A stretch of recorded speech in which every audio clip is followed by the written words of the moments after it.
दोस्तों, मैं तजिंदर वालिया अपने सभी देश विदेश के दर्शकों का स्वागत करता हूं। जैसा कि आप सभी जानते हैं, आज 2 अक्टूबर 2020 है। जी हाँ, 2 अक्टूबर 2020। आज के दिन हमारे महात्मा गांधी जी का जन्म हुआ था और आज ही के दिन हमारे लाल बहादुर शास्त्री, जो मिट्टी से जुड़े हुए थे, हिंदुस्तान की मिट्टी से जुड़े हुए थे, उनका भी जन्मदिन है आज। और जिन्होंने नारा दिया था जय जवान जय किसान। जी हाँ, जय जवान जय किसान का नारा हमारे लाल बहादुर शास्त्री जी ने दिया था और पूरे हिंदुस्तान में नहीं, विदेशों में भी इस नारे की गूंज उठी थी। और हम इस पर आज बातचीत करेंगे अक्टूबर 2 पे। 2 अक्टूबर के दिन की भी हम बातचीत करेंगे। हम बातचीत करेंगे जवानों की, हम बातचीत करेंगे हिंदुस्तान के किसानों की, हम बातचीत करेंगे आपकी, हम बातचीत करेंगे आम लोगों की। जी हाँ, आज हिंदुस्तान में क्या हो रहा है, हिंदुस्तान से कन्याकुमारी से कश्मीर तक की बात आज हम समेटने की बात करेंगे। आज हमारे साथ 2 हमारे युवा ओजस्वी, अगर मैं बात कहूँ, साथी हमारे साथ आए हुए हैं जो आपके साथ बातचीत करेंगे। और एक चीज़ मैं और कहना चाहूँगा कि जैसे प्रशासन ने हमें 1-2 दिन पहले बात की थी, प्रशासन का मतलब आप समझते ही हो कि CID सबसे बड़ी चीज़ होती है।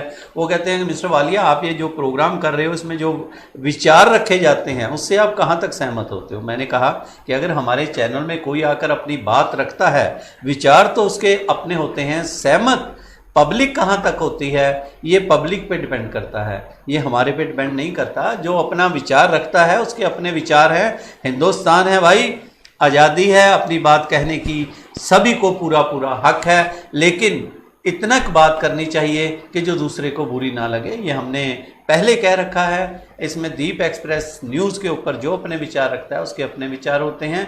हम लोग उनके विचार आप तक लेकर आते हैं, हम बीच में कड़ी का काम करते हैं। और आज हम बातचीत करेंगे 2 अक्टूबर के उपलक्ष्य में। इससे पहले कि मैं अपने 2 महानुभवों का परिचय कराऊं, बड़े भरे मन से मुझे कहना पड़ रहा है कि पूरे हरियाणा, पंजाब, यूपी के कुछ हिस्सों में अगर हमारे किसान भाई, हमारे अन्नदाता धरती पर बैठे हैं, ज़मीन पर बैठे धरना दे रहे हैं, लेकिन प्रशासन के या हम बात करें सरकार के, शायद अभी तक जूं भी नहीं रेंग रही। इस पर भी हम आज चर्चा करेंगे, बातचीत करेंगे। ये सारा क्या हो रहा है, हमारा सोने की चिड़िया कहने वाला हिंदुस्तान आज किस तरफ को चल दिया है। आज मेरे साथ हमारे नौजवान साथी जो कुछ करने में विश्वास रखते हैं, दोनों साथी ऐसे हैं मेरे साथ हैं अंशुल अग्रवाल जी, जो डिस्ट्रिक्ट सेक्रेटरी हैं आम आदमी पार्टी के। आम आदमी पार्टी अंबाला में जिसका एक अपना मुकाम रहा है। और अगर मैं बात करूं, ये फॉर्मर कैंडिडेट आम आदमी पार्टी से अंबाला शहर में चुनाव भी लड़ चुके हैं। अंशुल जी, हम आपका बहुत स्वागत करते हैं। और मेरे साथ आज हमारे पैनलिस्ट जो दूसरे हैं वह किसी परिचय के मोहताज नहीं, हमारे प्रद्युमन सचदेवा जी, जो शक्ति मंच के हरियाणा के प्रधान हैं, कई संस्थाओं से जुड़े हुए हैं। आज वो भी हमारे साथ हैं, मैं आपका भी स्वागत करता हूं। सबसे पहले अंशुल जी, आज 2 अक्टूबर है और 2 अक्टूबर के उपलक्ष्य में आप क्या कहना चाहिए? नमस्कार। सबसे पहले तो आप सभी दर्शकों का धन्यवाद, दीप न्यूज़ एक्सप्रेस का धन्यवाद, जिसने आज मुझे आप लोगों से रूबरू होने का मौका दिया, आप लोगों से बात करने का मौका दिया। 2 अक्टूबर की अगर बात करें, 2 महानुभाव, एक राष्ट्रपिता श्री मोहनदास करमचंद गांधी, जिन्होंने अहिंसा के रास्ते पर चलकर देश को आज़ादी दिलाई। दूसरे बहुत ही महानुभाव हमारे लाल बहादुर शास्त्री जी, जिन्होंने नारा दिया था जय जवान जय किसान। जिस समय पूरे हिंदुस्तान में अकाल पड़ गया था, लाल बहादुर शास्त्री जी देश के प्रधानमंत्री थे और उस समय वो ऐसी हरित क्रांति लाए कि आज भी पूरे हिंदुस्तान में उस हरित क्रांति को याद किया जाता है। उन्होंने जवानों के लिए और किसानों के लिए बहुत मेहनत की, बहुत कोशिश की, जिससे हिंदुस्तान के जवान और हिंदुस्तान के किसान खुशहाल हो सके। आज के समय में अगर किसानों की बात की जाए तो हिंदुस्तान का अन्नदाता ही भूखा मरने के लिए तैयार बैठा है, धरनों पर बैठा है, जमीन पर बैठा है, सड़कों पर बैठा है। और जो पूरे हिंदुस्तान की सरकार खुद को किसानों के पक्ष में बताने वाली सरकार ऐसा काला कानून लेकर आई है कि किसान आज नहीं तो कल अपना सब कुछ गवा बैठेंगे।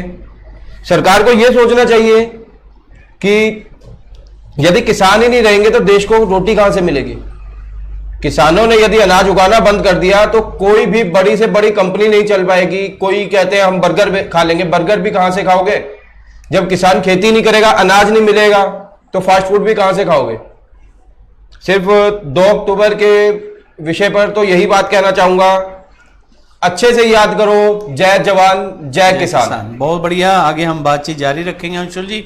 2 अक्टूबर प्रदुमन जी, मैं आपकी तरफ आता हुआ, 2 अक्टूबर को आप क्या अपील करना चाहेंगे, क्या कहना चाहेंगे? वालिया जी, आज 2 अक्टूबर 2020 का दिन है।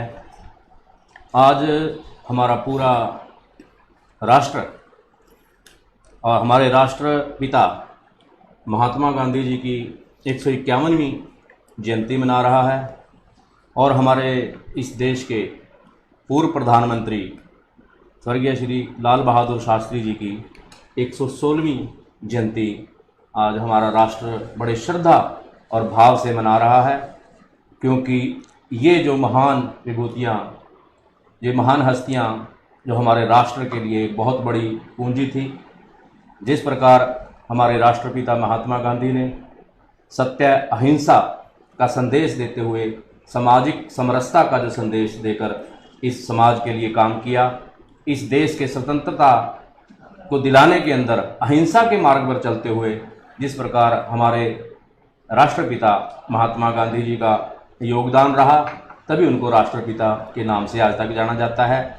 और स्वर्गीय जो लाल बहादुर शास्त्री जी, जो दूसरे प्रधानमंत्री थे भारत के, जिन्होंने जय जवान और जय किसान का नारा देकर जो है देश के जवानों की और किसानों की आवाज़ को बुलंद करने का काम किया।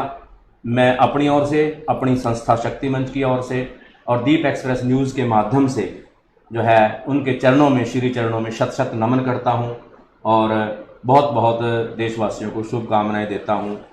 ऐसा मेरा मानना है।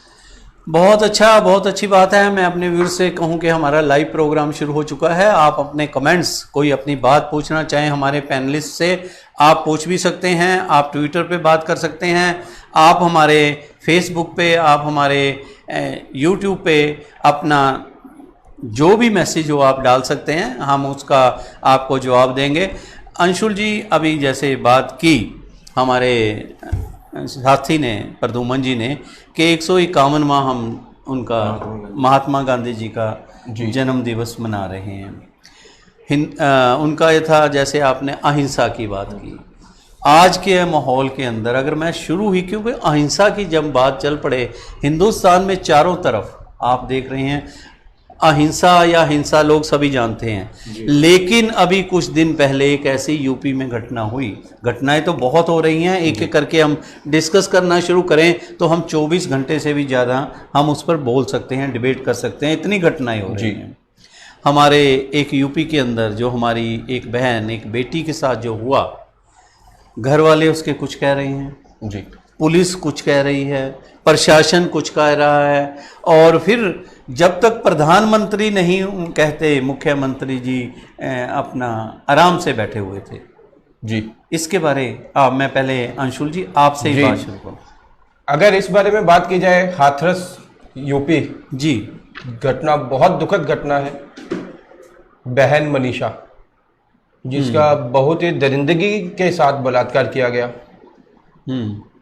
खबर आई है कि उसकी जुबान भी काटी गई जी, और रीढ़ की हड्डी तक तोड़ दी गई। खुद को स्वयंभू बनी हुई सरकार, भारतीय जनता पार्टी की सरकार, नारा देती है बेटी बचाओ बेटी पढ़ाओ। खुद को बहुत बड़ी हिंदू सरकार मानने वाली सरकार भारतीय जनता पार्टी। सबसे बड़ी बात, कहीं अगर किसी गाय को पकड़ा जाए तो गौ तस्करों को बहुत मारा जाता है। चलिए ठीक है, गौ तस्करी करना भी गलत है, उन्हें पकड़ा जाता है, उनके खिलाफ केस चलाया जाता है। बहन मनीषा का बलात्कार किया गया, उसका कत्ल कर दिया गया। कहते हैं हिंदू के संस्कारों के हिसाब से सूरज ढलने के बाद दाह संस्कार नहीं किया जाता। यूपी की पुलिस को ऐसी क्या उस टाइम पे इमरजेंसी हो गई थी, क्या आफत आ गई थी कि पुलिस ने घर वालों को बताए बिना, बच्ची का शव घर पे दिए बिना आधी रात को 2 बजे उसका दाह संस्कार कर दिया जी। ऐसी उन्हें क्या आफत आ गई थी। उसके बाद कहते हैं यूपी में क्राइम रेट घट गया जब से योगी जी की सरकार आई है। कहां घटा है क्राइम रेट? दिल्ली का कोई रेप कहीं हो रहा है, कोई कहीं रेप हो रहा है, दलितों के साथ इतना गलत वहां पे किया जा रहा है, कोई भी दलित वहां सुरक्षित नहीं है, कोई हिंदू सुरक्षित नहीं है, कोई मुस्लिम सुरक्षित नहीं है। तो किस चीज की सरकार है, किस चीज का राम राज्य है? ऐसे राम राज्य का हम क्या करेंगे, ऐसे राम मंदिर का हम क्या करेंगे कि सीता ही अपने घर में सुरक्षित नहीं है। बहुत बड़ी बात है ये जी। तो इसके लिए यूपी की सरकार को, पूरे हिंदुस्तान की सरकार को, भारतीय जनता पार्टी को ध्यान देना चाहिए कि ये चीज वो लोग कर क्या रहे हैं, लोगों के दिमाग में वो क्या चीज भर रहे हैं जिससे लोगों का ढेठ इतना ज्यादा खुल चुका है, इतना ज्यादा वो खुश होके घूम रहे हैं कि जो मर्जी करें, उन्हें कोई पकड़ने वाला नहीं है, उनके खिलाफ कोई कार्रवाई करने वाला नहीं है। ये सरकार की शय है, तभी ये हो रहा है।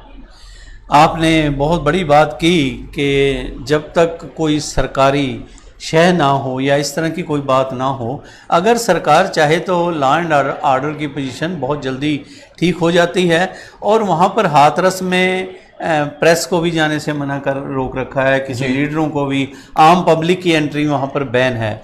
मैं प्रदुमन जी, आप समाज सेवी हो जी, आपकी संस्था बहुत बेटी पढ़ाओ बेटी बचाओ पर काम कर रही है और कई मुद्दों पर आपने आगे होकर बात भी की। ये जो हाथरस में घटना हुई, इसके बारे में आपका क्या कहना है? वालिया जी, जैसे अभी अंशुल जी ने हाथरस की पूरी घटना के बारे में बताया कि हमारी बहन बेटी समान जो मनीषा के साथ जो जिस प्रकार का ये कांड हुआ है जी, इसकी जितनी भी निंदा की जाए उतनी ही कम है। ये हर व्यक्ति का, हर देशवासी का जो सर है वो शर्म से झुकाने वाला जो है ये कार्य, घिनौना कार्य जो है यहाँ किया गया है। और इस प्रकार की जो घटनाएं हमारे समाज में दिन प्रतिदिन हो रही हैं, ये हमारे समाज के लिए एक बहुत बड़ा एक चिंता का विषय है। किस प्रकार की मनोवृत्ति जी, किस प्रकार की मनोवृत्ति हमारे समाज में बढ़ती जा रही है जी। ऐसे ऐसे केसों के अंदर जहां हमने फांसी तक का प्रावधान किया और फांसी तक उनको लटकाया गया ऐसा करने वालों को, इसलिए ताकि समाज के अंदर एक संदेश जाए कि ऐसा घिनौना कार्य ना करें। लेकिन उसके बावजूद इस प्रकार की जो ये कार्य हो रहे हैं, ये किस तरफ ये हमारा समाज जो है जा रहा है। और आज जैसे राष्ट्रपिता महात्मा गांधी जी का अहिंसा के मार्ग पर चलने का, सत्य के मार्ग पर चलने का जो चरित्र, जो संदेश हमारे उन महापुरुषों ने हमें दिखाया, आज कहीं ना कहीं हमारा समाज भटक कर जो इस प्रकार के जो रास्ते अपना रहा है, या युवा वर्ग है या ऐसे लोग हैं जो छोटी मानसिकता के लोग हैं, जिसको कह सकते हैं दूषित मानसिकता के लोग हैं, तो इस प्रकार के जो घिनौनी जो कार्य है, ये हमारी संस्था और पूरा समाज आज एकजुट होकर एक स्वर के साथ ऐसे कांड की है घोर निंदा कर रहा है। और इस प्रकार की पुनरावृत्ति कभी ना हो, ये हमारी जो वहाँ की सरकार है और हमारी जो केंद्र की सरकार है, और ज़्यादा इसके अंदर कड़े कदम क्या उठाए जा सकते हैं, उसके ऊपर बहुत बड़ा इस बार चिंतन करने की और सोचने की बहुत बड़ी ज़रूरत है। नहीं, बहुत आपने अच्छी बात की कि चिंतन करने की बात है, सोचने की बात है, और सोचेगा कौन? पहले तो अब वही बिल्ली के गले में घंटी कौन बांधे, ये ऐसी पोजीशन हो रही है अंशुल जी कि इतना बड़े कांड हो जाएं। हमारे बहुत से व्यूज़ देख रहे हैं, हमारे जसविंदर सिंह चंडीगढ़ से हैं, जसदीप बेदी हैं, सोनू जी हैं, आशु जी हैं, हमारे कुलदीप वालिया जी हैं, चौधरी वीर गुज्जर हैं, ये लिख रहे हैं जी सर, मैं राहुल गुज्जर, किसान मोर्चा उत्तरी जोन आम आदमी पार्टी हरियाणा का जिला अध्यक्ष हूँ, सभी को मेरी राम राम। रेनू सिंगला जी लिख रही हैं, अंशुल अग्रवाल जी बहुत बढ़िया आप बात कर रहे थे। रीना सिंगला जी लिख रही हैं, आज का मुद्दा क्या है? जी हाँ, मैं अभी बताता हूँ। हमारा मुद्दा आज का गांधी जयंती है। पहले हम गांधी जयंती पर बात कर रहे हैं कि जिस देश में अहिंसा परमो धर्मा, गांधी जी का ये नारा था कि अहिंसा के साथ आज़ादी मिल सकती है। आज पूरे हिंदुस्तान में हो क्या रहा है, कश्मीर से कन्याकुमारी तक क्या हो रहा है, और दूसरा हमारा मुद्दा है लाल बहादुर शास्त्री जी का जन्मदिन है। जय जवान जय किसान। जवान हमारे कल भी शहीद हुए हमारे जम्मू एंड कश्मीर के बॉर्डर पर, और रोज़ाना चाइना में क्या हो रहा है, ये मुद्दा है। हमारा मुद्दा है किसानों के ऊपर, किसान पुत्रों के ऊपर। जब लाल बहादुर शास्त्री जी के समय अकाल पड़ा था, उन्होंने एक दिन का व्रत रखने की बात कही थी, पूरा हिंदुस्तान उनके साथ लग गया था। और यही किसान हैं हमारे जिन्होंने इतना अन्न उपजाया कि हिंदुस्तान निर्यात भी करनी शुरू हो गया था, बासमती चावल हो चाहे कनक हो। लेकिन आज उनको सड़कों पर आना पड़ रहा है। रीना जी, इस तरह के मुद्दे और भी अगर कोई आपके पास मुद्दा है वो भी हम इसमें शामिल कर सकते हैं, मुद्दा ठीक हो। हमारे हनी रैना जी लिख रहे हैं, वालिया जी मेरी तरफ से आपको बहुत बहुत मुबारकबाद, बहुत बहुत बढ़िया लिख रहे हैं। थोड़े मुद्दों के कम समय में पूरा करना बहुत मुश्किल होता है, आप बात पूरी कीजिए। अंशुल जी आपसे वो कह रहे हैं।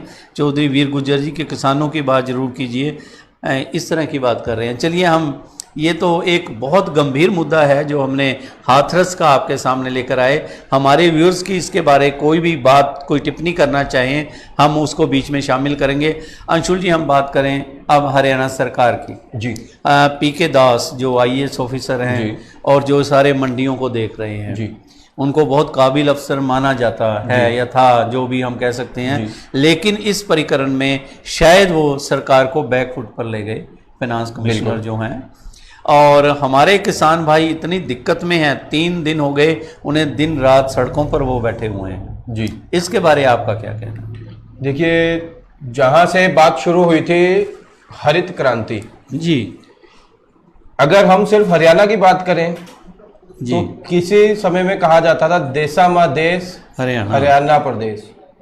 वो इस वजह से कहा जाता था कि हरियाणा में सबसे ज्यादा फसल उगाई जाती है जी, और यहाँ के किसान सबसे ज्यादा खुशहाल हुआ करते थे जी। किसान खुशहाल थे, इसीलिए जनता भी खुशहाल थी। दूध दही का खाना, हर चीज बहुत अच्छी मिला करती थी हरियाणा में। लेकिन जब से ये भारतीय जनता पार्टी की सरकार आई है, किसानों को भी सड़क पर ला दिया। किसान किसके लिए कर रहे हैं? जो फसल किसान उगा रहा है वो सिर्फ हमारे लिए उगा रहा है, उसका भी किसान को अपना मुआवजा पूरा ना मिले जी। किसान ने 100 रुपए खर्च किए हैं, 6 महीने उसने फसल की इंतजार की है 100 रुपए लगा के, उस 100 का 150 भी अगर किसान को नहीं मिलता है जी, तो लानत है हम पे। हम लोगों को किसान का शुक्रगुजार होना चाहिए कि वो कड़ी धूप में हमारे लिए इतनी मेहनत करता है। सुबह 4 बजे उठ के, 3 बजे उठ के खेतों में जाकर के फसल को पानी देते हैं, जिस समय हम लोग सो रहे होते हैं। वो इसलिए कि हम लोगों का पेट भरे, हमारे बच्चों का पेट भरे। लेकिन जब किसान के अपने बच्चों का पेट भरने की बारी आती है तो हम लोग साइड में होकर बैठ जाते हैं। सरकार कहती है कि हमारे हिसाब से रेट दिया जाएगा। अगर हम लोग अपना सामान कुछ भी बनाते हैं, मान लीजिए मेरी एक फैक्ट्री है, मैं वहां पे एक पेन तैयार कर रहा हूं, मैं ये कह रहा हूं मैं ये पेन 5 रुपए का बेचूंगा तो मैं 5 का बेचूंगा। मैं सरकार से पूछने नहीं जाऊंगा कितने का पेन बेचूं, क्यों? मुझे कमाई करनी है। तो किसान का इसमें क्या कसूर है? किसान ने अगर इतनी मेहनत की है, सब कुछ किया है, दवाई डाली है, अपना शरीर तोड़कर मेहनत की है, और फिर भी उसको पैसा नहीं मिल रहा है। किसान के बच्चे भूखे मरे। हम लोगों के बच्चों को खाना खिलाने की कीमत किसान का बच्चा चुकाए भूखा मर के। तो ये जो काला कानून सरकार ला रही है, इसे वापस लिया जाए।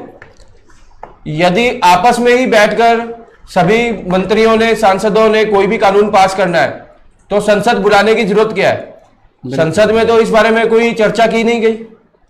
तो सरकार से यही अपील है, इस काले कानून को वापस लें, ताकि जो किसान आत्महत्या कर रहे हैं, किसान भूखे मर रहे हैं, किसानों के बच्चे भूखे मर रहे हैं, उस चीज से बचा जा सके। बहुत बड़ी आपने बात की कि किसानों के बच्चे भी अब भूखे मर रहे हैं। कि अन्नदाता जो सभी का पेट पालता है, सभी का पेट भरता है, उसी के साथ अन्याय, और ये इसकी सरकार को तुरंत ध्यान देना चाहिए। हमारे बहुत से साथी हैं जो काफ़ी कुछ लिख रहे हैं। पंडित हानी रैना जी लिख रहे हैं, वालिया जी नारी सुरक्षा के लिए कठोर से कठोर इसकी सज़ा होनी चाहिए, इस तरह की बात कर रहे हैं। हम बात कर रहे थे अभी किसानों की।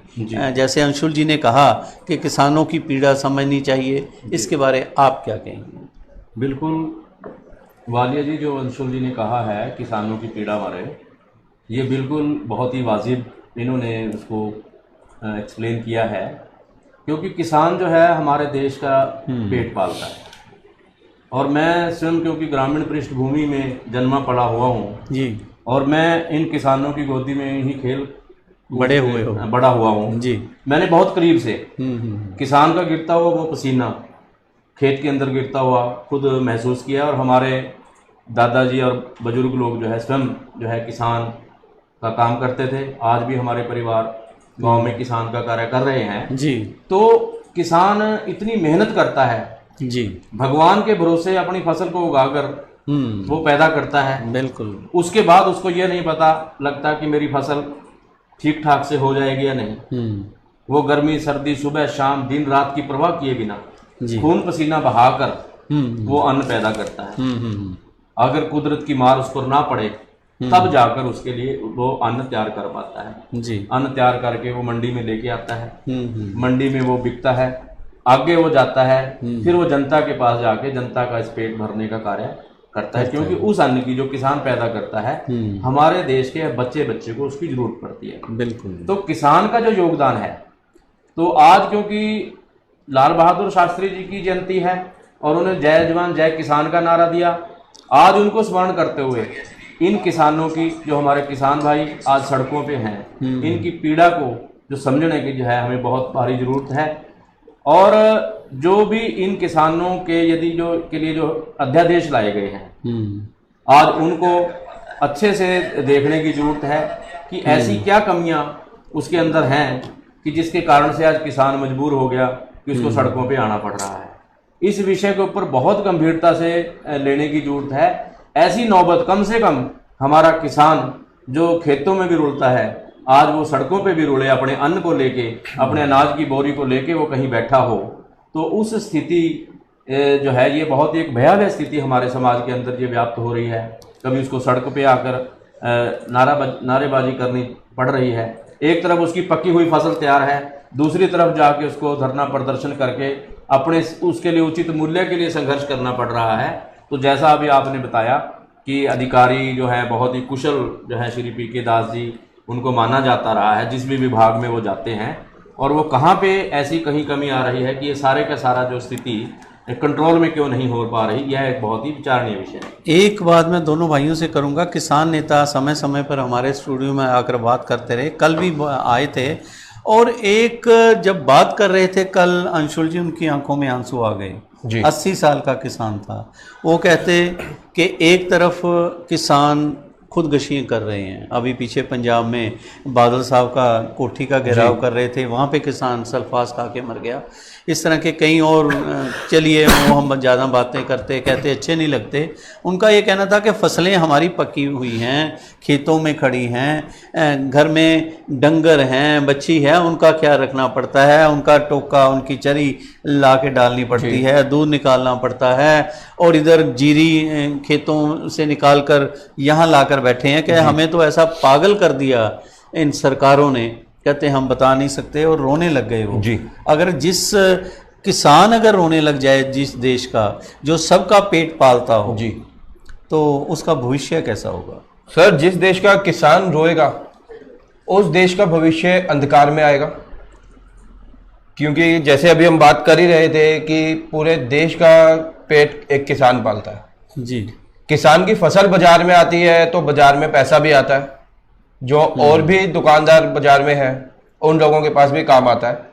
सभी त्योहार किसानों के ऐसे आते हैं। लेकिन पूरे देश का पेट पालने वाला, पूरे देश को चलाने वाला ही अगर रो दे तो उस देश का सर्वनाश पक्का है। आने वाला समय ठीक नहीं लग रहा, ये जिस तरह का माहौल चल रहा है।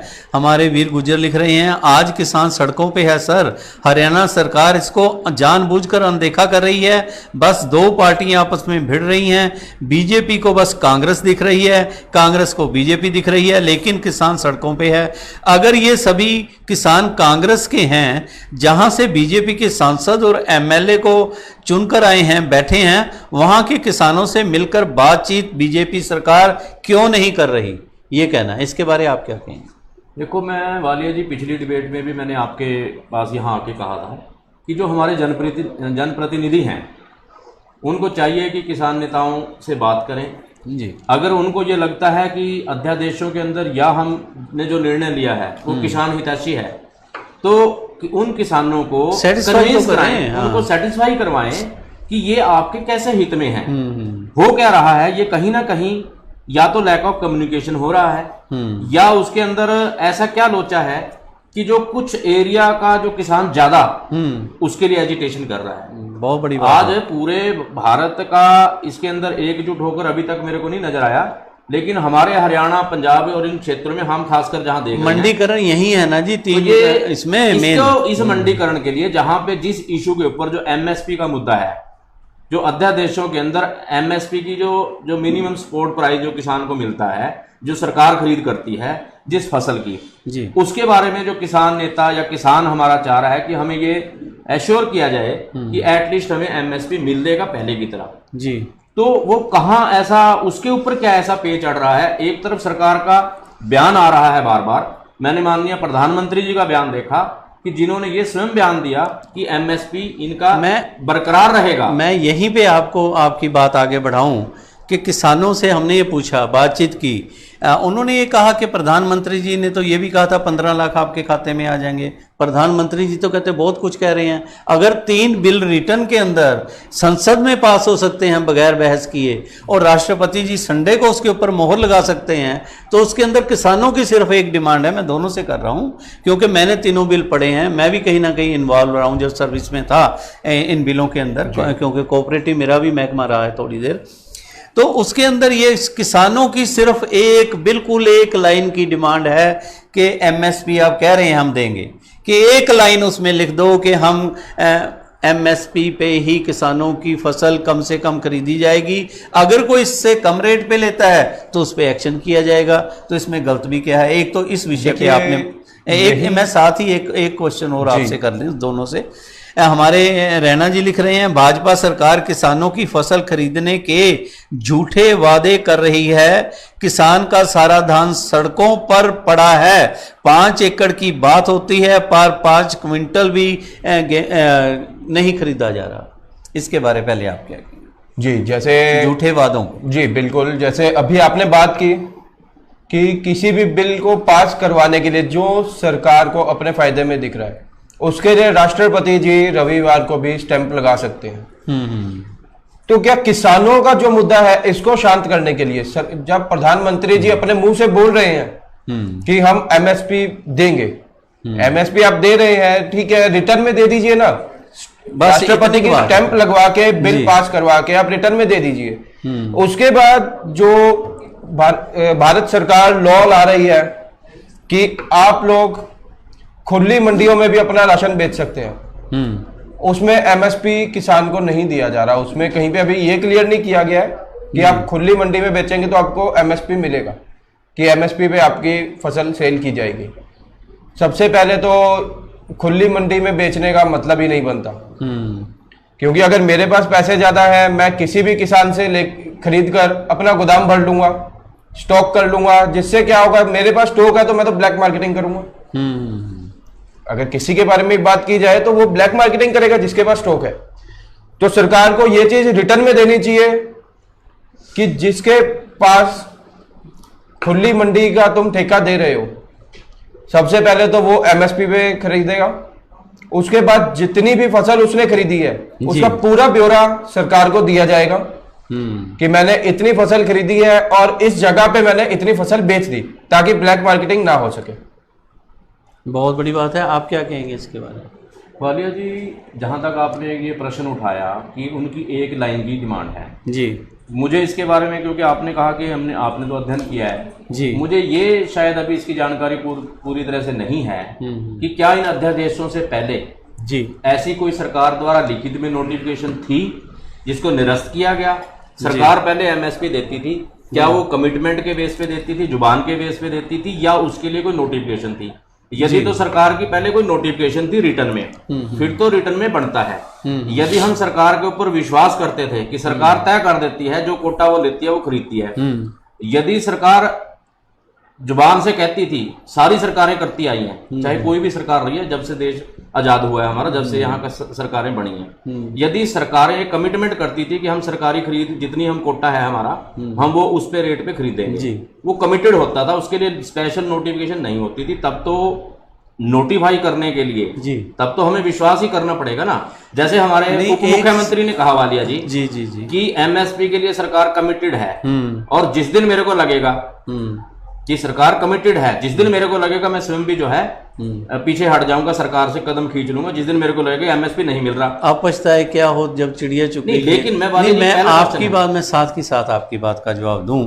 आपने कहा कि क्या पहले एमएसपी रिटर्न में थी, आप नहीं पूछ रहे हो, मेरा मेजर मैं आपसे पूछता हूं, क्या ये 3 अध्यादेश ऐसे कानून हिंदुस्तान में पहले आए कभी?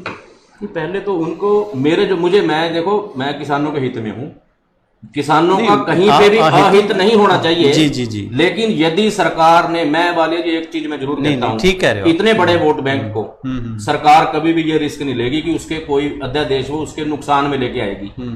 अगर वो उसको एक फील्ड दे रही है जी कि वो अपनी फसल कहीं भी बेचे, जी, मैं एमएसपी को मैं बेच रहा हूँ, मैं फिर रोक रहा हूँ, पहले नहीं है वालिया जी, पहले हरियाणा का किसान पंजाब में नहीं बेच सकता था, दिल्ली में नहीं बेच सकते थे। बेच सकता था सर, बेच सकता था। इलीगल पंजाब के लोग हरियाणा की मंडियों में इलीगल बेचते थे। चलिए, इसकी भी मैं कॉपी आपको दिखा सकता हूँ।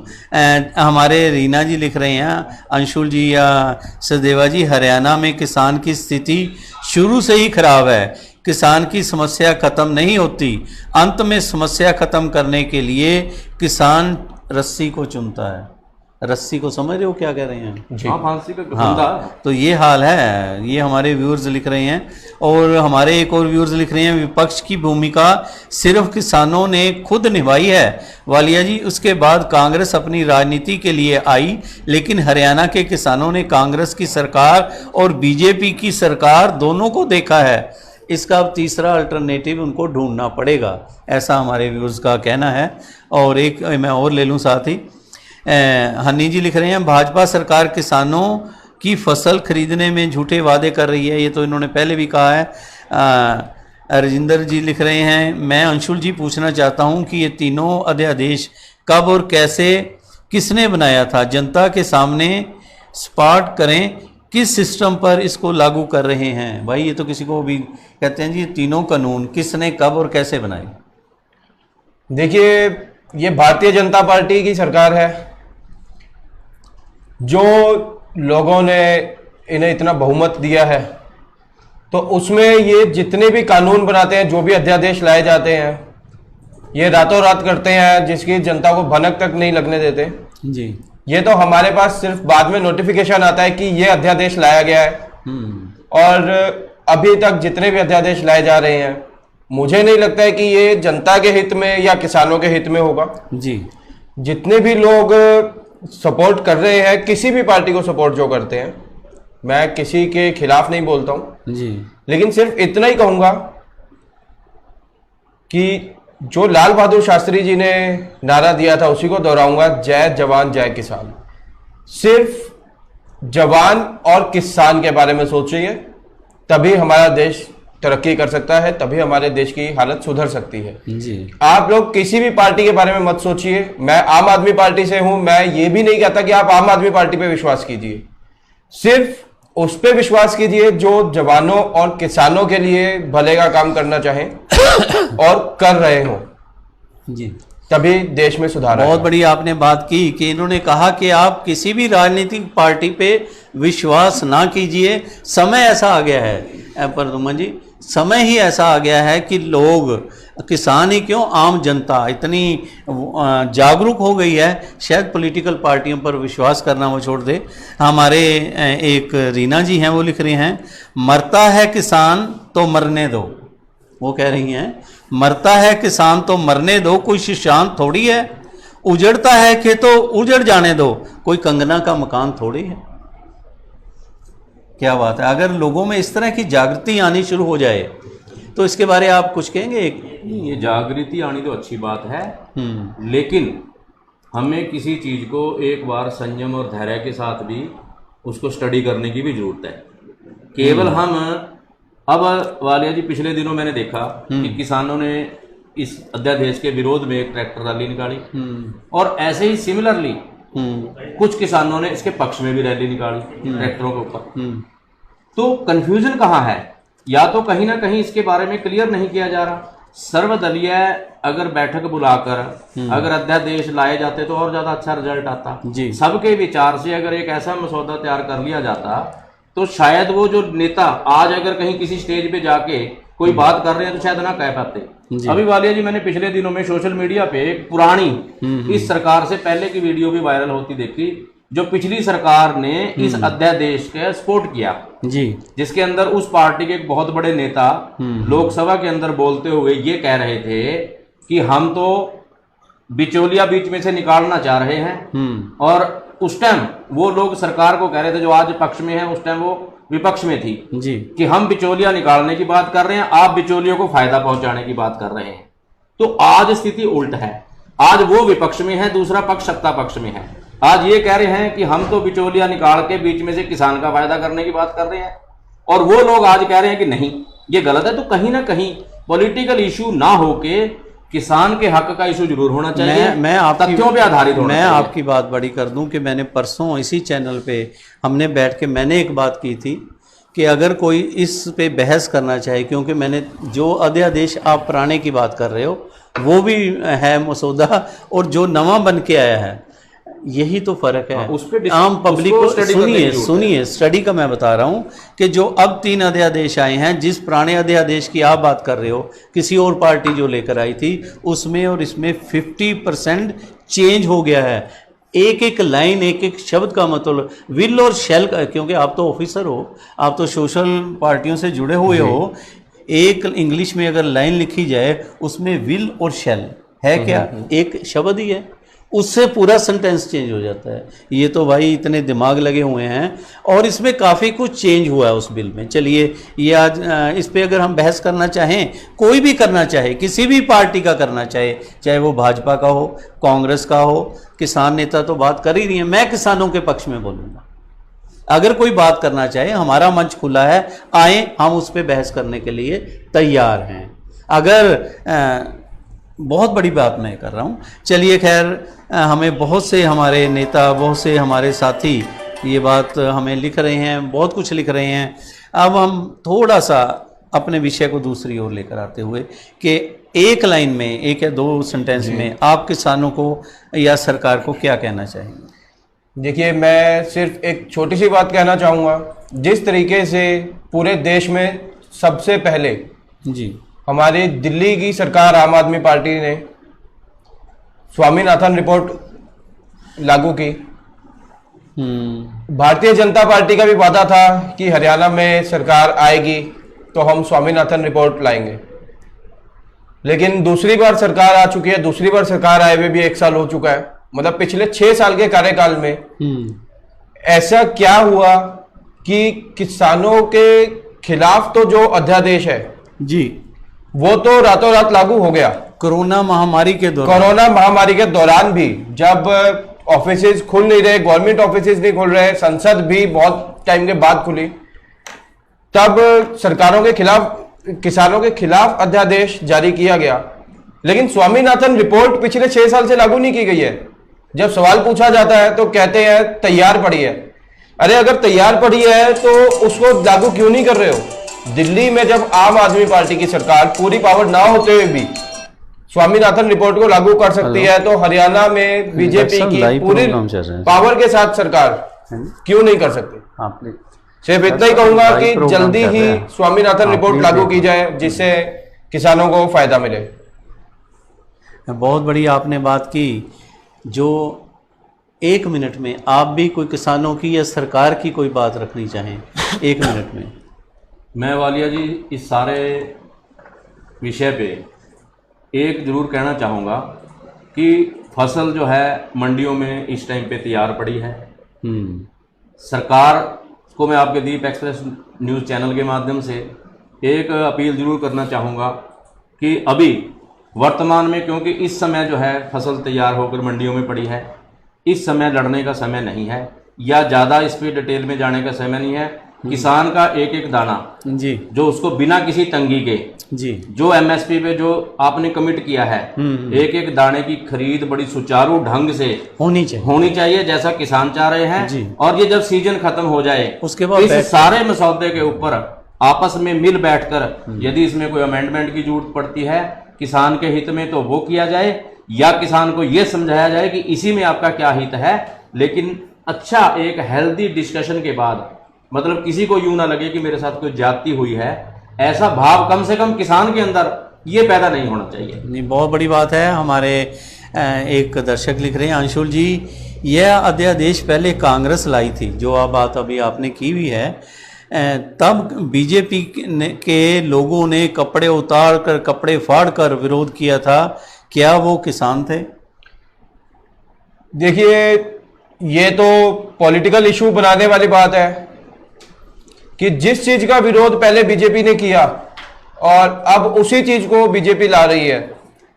अगर आप लोगों को याद हो, जिस समय माननीय नरेंद्र मोदी जी गुजरात के सीएम थे 2012 में, उस समय उन्होंने आधार कार्ड के बारे में बात की थी कि ये सिर्फ देश का पैसा खराब किया जा रहा है, देश का पैसा वेस्ट किया जा रहा है जी, क्योंकि वो कांग्रेस ला रही थी आधार कार्ड, और उन्होंने सत्ता में आते ही खुद आधार कार्ड लागू किया। उसके बाद बात की जाए, अगर पेट्रोल डीजल के बारे में बात की जाए, उसी समय नरेंद्र मोदी जी ने कहा था कि जिस देश का राजा चोर है उसी देश का पेट्रोल डीजल महंगा होता है, रुपया गिरता है। जिस समय कांग्रेस सरकार गई थी, रुपए की कीमत 56 रुपए थी और आज के समय में रुपया 73-74 रुपए हो चुका है। तो उस समय राजा कमजोर था, इसलिए रुपया गिर रहा था। तो क्या आज राजा ज्यादा ताकतवर हो गया जो रुपया और ज्यादा गिर गया?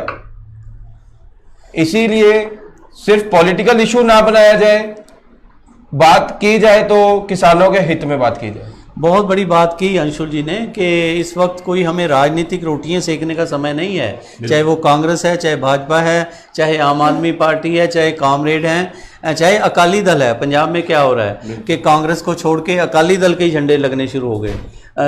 जो कल ये जुलूस निकाले, सिख हिस्ट्री में एक विद्वान बैठे हैं, एक से एक सिख विद्वान, मेरी बात से शायद वो सहमत हों। अगर कोई नगर कीर्तन निकलता है, अगर हम नगर कीर्तन का नाम लेते हैं, नगर कीर्तन 3 कल अकालियों ने निकाले, वो समापत अकाल तख्त पे होते हैं, वहां जाकर वंदना करके समाप्त करते हैं कि रास्ते में कोई भूल चूक हो गई हो, हम तुम्हारे आकर माफी मांगते हैं। लेकिन अकालियों ने तो शुरू ही अकाल तख्त से कर दिए और आखिर में लाठियां डंडे खा के क्या हुआ उसका कि एक धर्म को बीच में ले आए कि इससे कि धर्मों में बढ़ जाए और किसान आंदोलन फिर पीछे का पीछे हो जाए।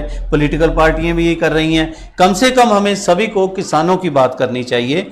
और एक हमारे व्यूअर्स लिख रहे हैं, अगर देश में कोई छोटा सा काम भी, आपको उन्होंने पूछा है, अगर देश में कोई छोटा, खोबर साहब हैं, अगर देश में कोई छोटा सा काम होता है तो उसके लिए भी इवेंट बनाया जाता है। किसानों का इतना बड़ा बिल, इतने बड़े अध्यादेश चुपचाप पास कर दिए गए, इसके पीछे की राजनीति क्या है? देखो वालिया जी, अगर अध्यादेश आया है, मेरे को, मैं तो एक आम नागरिक होने के नाते जी इतना तो मेरे को ये महसूस होता है कि सरकार को इसमें कहाँ निजी हित नजर आया कि जिसमें किसान का नुकसान हो और सरकार का हित हो। क्या ऐसा हो सकता है? अगर ऐसा अगर किसान के हित में ये नहीं होंगे तो आने वाले समय में क्या ये किसान उसको माफ करेंगे? एक चीज में आपसे, क्या उसको माफ करेंगे? नहीं करें ना करें ये यदि कोई बिल लाया जाता है, जी, राजनीतिक पार्टियां आज के परिप्रेक्ष्य में जी अपना हित पहले देखती है। हमारी पार्टी को हमारी हिंदू फायदा क्या होगा वोट का? एक मिनट में दोनों भाइयों से पूछ रहा हूं, आपने कहा कि ये हो गया, कैसे हो गया? किसानों के हित में अगर ना हो ये बिल कैसे आ गया? अंशुल जी, हमारी हिंदू संस्कृति अगर हम मानते हैं, इतिहास उठाकर देख लो, ये जो कुर्सी है ना जी, कुर्सी पे बैठ के आदमी अंधा हो जाता है। बिल्कुल, मुझे ये शब्द नहीं कहने चाहिए, मैं किसी के बारे ये शब्द नहीं कह रहा, मैं एक ऐतिहासिक तथ्य बता रहा हूँ। कुर्सी पर बैठकर लोग अंधे हो जाते हैं, लेकिन अपनी वोट बैंक से अंधा कभी नहीं होता। जी मैं वोट बैंक को जरूर ध्यान में रख के चलते हैं। इस पे मैं अभी आता हूँ। हाँ, क्या मैं बीच में टोकना चाहूंगा। सचदेवा जी हमारे बड़े भाई हैं। जी जी, सचदेवा जी कह रहे हैं कि किसानों का कहीं ना कहीं हित जरूर होगा इस अध्यादेश में। मैं आपकी बात से सहमत हूं, बिल्कुल। लेकिन यदि इस चीज में हित है तो अपने अंबाला शहर से ही बाहर ना जाते हुए मैं बात करूंगा सिर्फ अंबाला शहर की। अनाज मंडी के बाहर पिछले 5 दिन से किसान टेंट लगा के बैठे हैं, रास्ता बंद किया हुआ है, किसान धरने पर बैठे हैं। यदि इसमें किसानों का हित है तो गृह मंत्री बाहर नहीं है जी, अंबाला कैंट में रहते हैं, गृह मंत्री आकर के किसानों को समझा दे जी कि तुम्हारा इस चीज में ये हित है जी, आप उन्हें समझाइए तो सही। लेकिन अगर आप सच बोल रहे हैं तभी आप समझाने की हिम्मत करेंगे ना, कहीं आप सच बोल ही नहीं रहे। यदि हित है तो समझाइए। सचदेवा जी, इस चीज में आपको टोक रहा हूं, बड़े भाई हैं आप हमारे। अंशुल जी, अभी जो वर्तमान में मंडियों के बाहर जो धरना चल रहा है जी, एक तो हमारे यहाँ कहीं गेट पास का इशू आ रहा है, टेक्निकल इशू।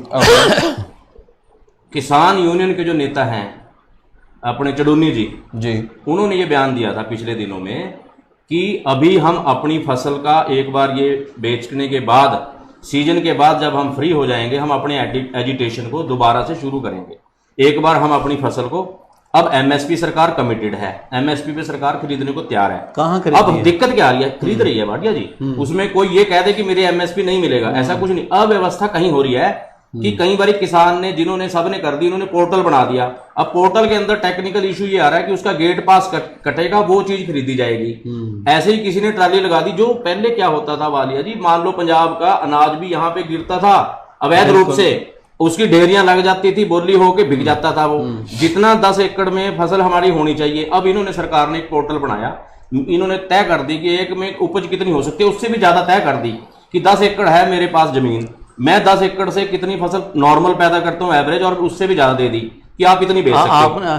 मैं बता रहा हूँ सचदेवा जी, शायद आपने इस पे अब जो धरना में कह रहा हूं, अब टेक्निकल प्रॉब्लम ये आ रही है, इसलिए धरना चल रहा है। नहीं सर, माफी चाहूंगा, आपने शायद उनसे बात नहीं की किसानों से। आपने वाकई में, मैंने किसानों से खुद बात की है जो धरने पर बैठे हुए हैं। मैं पर्सनली गया था, एक्चुअली अपनी फैमिली के साथ था मैं, और वाइफ की थोड़ी तबीयत खराब थी, वाइफ को लेकर जाना था मुझे। वहां रास्ता बंद होने की वजह से मैं बाई चांस रुका, तो उनसे मेरी बात हुई तो उन्होंने मुझे यही चीज बताई कि अध्यादेश की वजह से ही वो लोग धरने पर बैठे हुए हैं। जो आप बात कर रहे हैं एमएसपी की, यही चीज मैंने उनको बोली कि सरकार दे तो रही है एमएसपी, तो उन्होंने मुझे यही जवाब दिया कि कहने को तो सरकार ने 15 लाख भी दिए हमें। मैं बता रहा हूँ अंशुल जी, आप अपनी जगह ठीक हो, शायद प्रदुमन जी जो बात कर रहे हैं, इनको मैं थोड़ा सा उसमें संशोधन कर दूं कि पोर्टल की आपने बात की। पोर्टल जब गवर्नमेंट ने एक तरफ ये कह दिया कि 25 तारीख से हम धान की खरीद कर लेंगे, ठीक है, जिस हिसाब से जो आसपास के उनको मैसेज दे दिया गया कि आप अपनी जीरी लेकर आ जाओ, वो जीरी ले आए। उसके बाद पोर्टल ख़राब हो गया। ये तो जैसे कंप्यूटर की आप बात करते हो कि भाई किसी का काम ना करना हो तो हमारे कंप्यूटर ख़राब हो जाते हैं। क्यों नहीं करेंगे काम? सुनो, जब पोर्टल बनाए तो करेंगे। एक मिनट, आप कह रहे हो कि ज़्यादा जीरी की कर दी। कल किसान यहाँ इसी वक्त यहाँ पर बैठकर रो कर गए हैं कि हमारी 30 से 35 क्विंटल तक के किले में जीरी निकल रही है, और वो कह रहे हैं कि 15 से 20 तक हम लेंगे जीरी। आप कह रहे हो कि वो सारी उठाने को तैयार हो। अगर आप सरकार की तरफ से बात करते हो, अभी हम बुला लेते हैं, आप उनके साथ जाके उठवा दो। मैं तो समाचार पत्रों के आपकी तरह, जैसे आप चैनल चला रहे हो, मैं आज के अखबार की वो दिखा सकता हूँ आपको, कटिंग ला सकता हूँ, जिसके अंदर उसमें ये दिखाया उन्होंने, टीवी अव्यवस्था हो रही है। कारण क्या है? टेक्निकल इशू आ रहे हैं। कैंट की अनाज मंडी के अंदर भी यही इशू आया, एसडीएम ने जाके समझाया लोगों को अभी एजिटेशन इनके प्रधान ने कहा कि हम इस सीजन के बाद चलाएंगे अध्यादेशों पे ऊपर।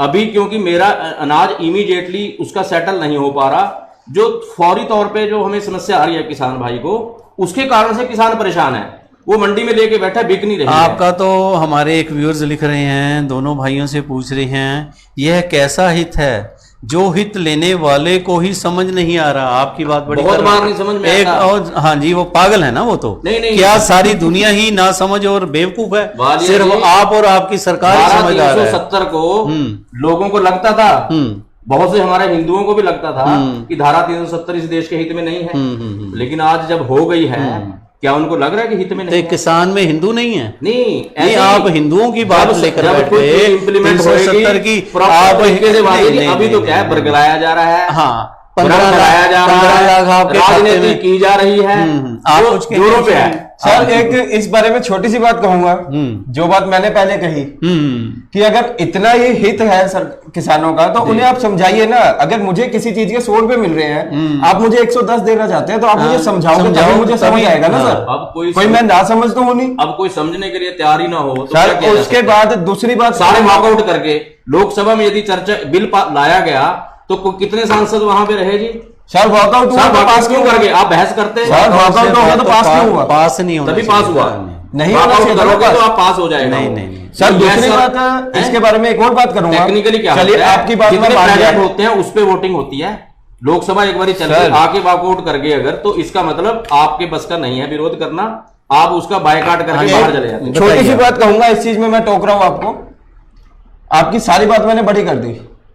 किसान की फसल आज के समय में खेत में तैयार खड़ी है जी, कहीं पे भी फसल है, सूखी फसल है इस टाइम, बिल्कुल बाय चांस बारिश आ जाती है, जी फसल खराब हो जाती है, जी। या कहीं चिंगारी लगने से जी आग लग जाती है, जी, उसका जिम्मेदार कौन होगा? बिल्कुल सरकार को। सरकार वो भी तो मुआवजा नहीं देती। उसको खरीदे जल्दी से जल्दी। सरकार जल्दी से जल्दी खरीद क्यों नहीं रही है? किसानों के हित में है। किसान को समझाओ कि भाई तू 100 रुपए में अगर बेच रहा है, मैं तेरे से 105 में खरीद रहा हूं, तू देना रुका क्यों है? हमारे यही बात जो आप कर रहे हो, मिस्टर खुब्बर हैं, वो लिख रहे हैं, हमारे कहते हैं बहुत बड़े विद्वान हैं आपके साथ दोनों। अगर आज बारिश आती है तो किसान अपनी फसल लेके कहाँ जाएगा? तभी मैं कह रहा हूँ वो भी 370 की। सर वही चीज को मैं बोल रहा हूँ। फसल को अभी सरकार को मैंने पहले क्या कहा कि व्यवस्था ऐसी करनी चाहिए, इस सीजन को निपटाएं, एमएसपी दें, एक एक दाना खरीदें। अगर इन विषयों पे आज अव्यवस्था ना फैले, नहीं, आज हमारे देश में व्यवस्था कैसे ठीक होगी? व्यवस्था कैसे ठीक होगी? यहाँ पे तानाशाह बैठे हैं सर, सरकार में तानाशाह बैठे क्या हैं। ये व्यवस्था किसान ने ठीक करनी है? सरकार ने करनी है। नहीं, आप तो सरकार किसान को अगर- दोषी, आप तो किसान को दोषी अपील मान रहे हो, सरकार को आप करी तो है। किसान को बेवकूफ समझ नहीं, रहे हो। नहीं, नहीं, आप तो आप नहीं, ये आपके नहीं, शब्द है। बेवकूफ मैं किसी किसान को नहीं मान रहा, मेरे परिवार वाले भी किसान हैं, मैं उनको बेवकूफ कैसे मान आपने सकता हूं? कहा तो कि मेरे परिवार वाले आप मैं उनको बुरा कैसे कह नहीं, सकता हूं? आप तो इस मैं मुद्दे कह रहा को हूं, 370 तक ले गए क्या कि भाई आपने 370 कहा की कि भी बात आपने नहीं कहा- नहीं नहीं आपने ये बात आपने की लोग विरोध कि क्यों कर रहे हैं? अगर 370 370 की बात करें, आपने ये कहा लोग विरोध कि क्यों कर रहे नहीं, हैं? आपने ठीक है। आपका शब्द में द्वारा जो हमारे इसमें है, द्वारा मैं निकाल सकता हूं। आपने कहा कि हमारे हिंदुओं को 370 की समझ भी बाद में आई। बिल्कुल हाँ, ये बात उन्होंने है। विरोध किया पहले, तो इसका मतलब ये जो इनको भी समझ बात आ जाएगी आएगी। समझ में। सर, आपसे एक बात पूछूंगा। वालिया जी, मैं दावे के साथ कहता हूं, चलिए, बहुत बड़ी ये बात की सरकार आपने। अपने घाटे के लिए मैं नहीं लेके मैं आएगी। इस चीज में ये टोक रहा गारंटी है हूं मेरी। सर। मैं आपको टोक रहा हूं, किसानों में बड़े भाई भी- है, मैं टोक रहा हूं। किसानों में भी हिंदू सिख आप मुसलमान मुझे- किसानों में मैं बिल की बात थी वो नहीं sir, that issue was related to bill Sir, was pertaining to धारा आप आर्टिकल क्या- आपको 370। टोक रहा हूं। आप मुझे सिर्फ एक छोटी सी बात बताइए, 370 हटने से किसान को क्या फायदा हुआ? किसान की मैं बिल की बात आपको करी। क्या फायदा आगे हुआ? बढ़ने देते, आपने उनको कितना- समझ नहीं आता। आपको क्या फायदा हुआ? या आपने मुझे क्या फायदा कितने हुआ? प्लाट ले लिए? आपने अब उस पे ना जाओ ना, मैंने क्या कहा था, आप उसको तोड़ो मरोड़ो ना अपने शब्दों से। नहीं, मैंने ये अगर- कहा, आपने कहा कि यदि बिल फायदे में है तो विरोध क्यों हो रहा है? जी, मैंने जी। कहा कि 370 हमारे भाइयों को जिनको फायदा भी था वो उस टाइम विरोध कर रहे थे सर, क्या राजनीति फायदा के था? लिए। एक उन्होंने राजनीति के लिए विरोध हमारे किया। व्यूअर्स हैं रीना जी, वो लिख रही हैं धारा 370 से किसान का भला कैसे इसमें होगा? भला बिल से मतलब है। 370 370 का तो लाने का मतलब है। 370 राजनीति के लिए ठीक है। आम इंसान को क्या फायदा हुआ है? सर वही चीज मैं ऐसे ही पूछा, किसान आपको पे क्या राजनीति फायदा हुआ करते या हैं ना मुझे लोग। क्या फायदा हुआ? जिनका किसानी से कोई मतलब नहीं है वो इस पे राजनीति सर कर रहे नहीं, हैं। इस बारे में टोको बहुत ना, लोगों का। किसानों से सभी का मतलब है सर। आपने भी घर में रोटी खानी है, मैंने भी घर में रोटी खानी है। आपने जो जो सर, दो रोटी किसान के खाता बिना तो है, हमारे रोटी नहीं मिलेगी। जो दो रोटी खाता है, मैं राजनीति करने वाला की बात कर रहा हूं। नहीं सर, वो मैं तो रोटी राजनीति की खाते बात नहीं कर रहा हूं, हैं। आम आदमी की बात कर रहा उसमें हूं। भाभी क्या हो रहा है आज नहीं, की डेट नहीं, में, नहीं। अगर वहां से प्रदर्शन कर रहे हैं किसान लेके आए, यूथ कांग्रेस अपना वो लेके आ रही है लाभ लश्कर, अरे किसान के बैनर के नीचे आप कांग्रेस के लोग सपोर्ट करो किसानों को, बजाय अपने बैनर के नीचे लेके आओ। किसान से लेना देना सभी का, किसान से मतलब एक- सभी एक- का, आपका भी, मेरा भी। आप झंडा किसान यूनियन का मैं उठाओ। आपकी बात से हाँ, सहमत सर, नहीं। हूं। मैं आपकी बात से सहमत हूं कि किसानों की को राजनीतिक उसमें ना ना बताया बसाएं, जाए। उनका मेन जैसा जाएगा। जैसे आपने कहा कि कांग्रेस अपने झंडे लेकर चली गई, वो अकाली दल अपने झंडे लेके वो आ गए, गलत है ना। और आम आदमी पार्टी अपना झंडा लेके चली नहीं गई। सर, लाल आम आदमी पार्टी- मैं एक वैसे जी। बात कर रहा हूँ, जनरली जी। बात कर रहा हूँ। लाल सलाम वाले लाल झंडा लेकर आ गए, किसान तो बट गया ना। किसान और को कई तो बारी अपना नहीं, मुद्दा दब जाएगा। कई बारी मुझे ये खतरा है, ये लग रहा है कि सरकार तो सरकार होती है, जैसे अभी आपके पता नहीं कैसे आपके मुंह से भी एक शब्द निकला कि हिंदुओं को बाद में समझ आई, ये जो मुद्दा है किसानों का, ये कहीं जातिगत में भी ना बढ़ जाए आने वाले सर समय सबसे में। बड़ी प्रॉब्लम यही है जो हिंदुस्तान में जाति के आधार पर पार्टियों राजनीति की में जा बढ़ रही है। जाएगा, क्योंकि सभी जातियों के और किसान जैसे हैं। सचदेवा जी ने कहा कि किसानों से जिनका मतलब नहीं है, हिंदुस्तान में भी किसान तो से किसका मतलब नहीं है। हिंदुस्तान में भी तो सभी जातियों के लोग रहते हैं। 370 का आपने स्पेशल हिंदुओं का नाम लिया। आपने कहा यदि मैंने कुछ नहीं आपने कहा। कहा रीना सिंगला जी का हवाला देके कि यदि ये बिल इतना ही फायदे में है तो इसका विरोध क्यों हो रहा है। चलिए, मैं यही कह रहा हूं कि उसका विरोध क्यों कर रहे थे चलिए लोग? शायद तो फायदे में था देश के। हमारे एक्सपर्ट का ये कहना है कि शायद अभी उनको समझ नहीं है, आने वाले टाइम में शायद समझ आ जाए। समझ आएगी या चलो। सरकार अमेंडमेंट कर देगी, एक चीज तो पक्की। नहीं सर देखिए, ये दोनों बातें ना करो। सरकार का अगर फायदे में amendment ना हो करने का तो सरकार मतलब, इसको अमेंडमेंट अगर करेगी, ये ना पक्का लगा है। ये अगर तो मगर सर फिर बात वही आ गई ना अगर वाली। अब सीजन के अंदर कि सरकार amendment अगर करेगी तो मतलब नुकसान क्या है? अभी फिलहाल ये है कि सरकार को चाहिए, जो उसने वादा किया है कि एमएसपी रेट पे से कम हम नहीं खरीदेंगे, उस पे इसको खरीद लेना चाहिए। मेरी जानकारी के मतलब सरकार खरीद रही है, एमएसपी से कम नहीं दे रही, लेकिन सिस्टम से दे रही है, जो उन्होंने सिस्टम बनाया है उसके अनुसार वो खरीदारी कर रही है। एमएसपी बारे में कोई डाउट नहीं है आज की डेट में। एक चीज मैं और बताऊं, क्योंकि मैंने भी ये बिल बहुत अंदर तक बढ़ के पढ़े हैं या देखे हैं, काफी कुछ उसमें देखा है। आखिर में सरकार ये भी कर सकती है, मैं आने वाले समय की बात बता रहा हूँ, शायद हो जाए कि किसान रोला डाल रहे हैं, एमएसपी रेट होना चाहिए। आखिर में जब टेबल पर आने वाले समय में जैसे आप कह रहे हो शायद सरकार मान जाए या किसान हो जाएं, अगर मीटिंग हो उसमें ये बात भी आ सकती है एमएसपी के साथ एमआरपी रेट भी हो जाए। कुछ लोग तो वालिया जी देखो पार्टी एमआरपी रेट समझते हो ना जी, maximum कि अगर price। मिनिमम ये है तो maximum ये है। इससे ऊपर भी नहीं जाएगी। इसमें समर्थक क्या कह रहे हैं वालिया जी, जो इस बिल को लाने मैंने आने वाली बात किया, हो सकता है वो अध्यादेशों के बारे में कह रहे हैं सर, कि होना चाहिए। आप तबीयत से कहते हैं 3 सीजन तो निकलने, तो जो इसके पक्ष के लोग हैं, मैं तो सामान्य हूं, मैं कोई सरकारी प्रवक्ता नहीं हूं, जी जी जी। ना कोई उनकी वकालत के लिए नहीं, बैठा आप हूं कि तो- मैं प्रवक्ता बन के आप मैं तो जनरल पब्लिक की बात कर रहा हूं। उनसे भी बढ़िया मैं बोलते हो। उनको भड़काना, मैं कह रहा हूं किसी पार्टी को भी, जी। अगर सरकार को भड़काना नहीं, मैं ये कह रहा नहीं, हूं ठीक भड़काना है, नहीं, हाँ। लेकिन इसका एमिकेबली सोल्यूशन निकलना चाहिए, जी। ये बहुत जरूरी है। अब वो क्या कह रहे हैं कि 3 सीजन तबीयत से तो निकल जाने दो, जी। उस दिन किसान को इतनी खुशहाली मिल जाएगी इससे कि विपक्ष के पास मुद्दा कोई नहीं रहेगा। उनको लग रहा है कि हमारी दुकान ना बंद हो जाए, जिनके सिर पे हम वोट लेते थे वो इतने खुश ना हो जाएं कि हम बहुत अच्छा हो गया कि हम ग्लोबल मार्केट में चले गए। आप ही की कहते हैं जी, हमारे उनकी wording थी। हमारे व्यूअर्स लिख रहे हैं, आपकी बात साथ की साथ वो जवाब दे रहे हैं, मैं तो पढ़ूंगा एक। कहते हैं जैसे आप कह रहे हैं 3 सीजन तो निकलने दो, 21 दिन तो निकलने दो, नोटबंदी तो होने दो, ये लिख रहे हैं। तो वालिया जी कभी भी हो सकता, अगर मान लो ये तो कोई क्या इसकी अंत यही हो गया, अभी आज ही फैसला हो जाएगा इसका, अध्यादेश पास हो गए, ये तो लागू हो गए, राष्ट्रपति ने कर दिया, लागू हो गए, एमएसपी सरकार खरीद रही है, ठीक है ठीक है। अगर 2 सीजन के बाद अगर वो ओपन भी बेचेगा, एमएसपी से अगर उसको 100 रुपए ज्यादा रेट मिल गया, तो वो किसको वोट देगा या किसका समर्थन करेगा? जिसने अध्यादेश लाया था उसको क्या लगेगा कि मेरे को तब फायदा नहीं था यार, मेरे को अंधेरे में रखा गया, मेरा तो फायदा हो गया। एक चीज फायदे की तो मैं बात, जब रिलायंस आ जाएगा, जब बड़ी बड़ी कंपनियां आ नहीं, जाएंगी, ये तो आप बहकाने सुनिए, की बहकाने की बात नहीं, हम भी भुक्तभोगी हैं। आप सुनिए, जब यहाँ केबल रिलायंस आएगा, नेटवर्क रेट देगा।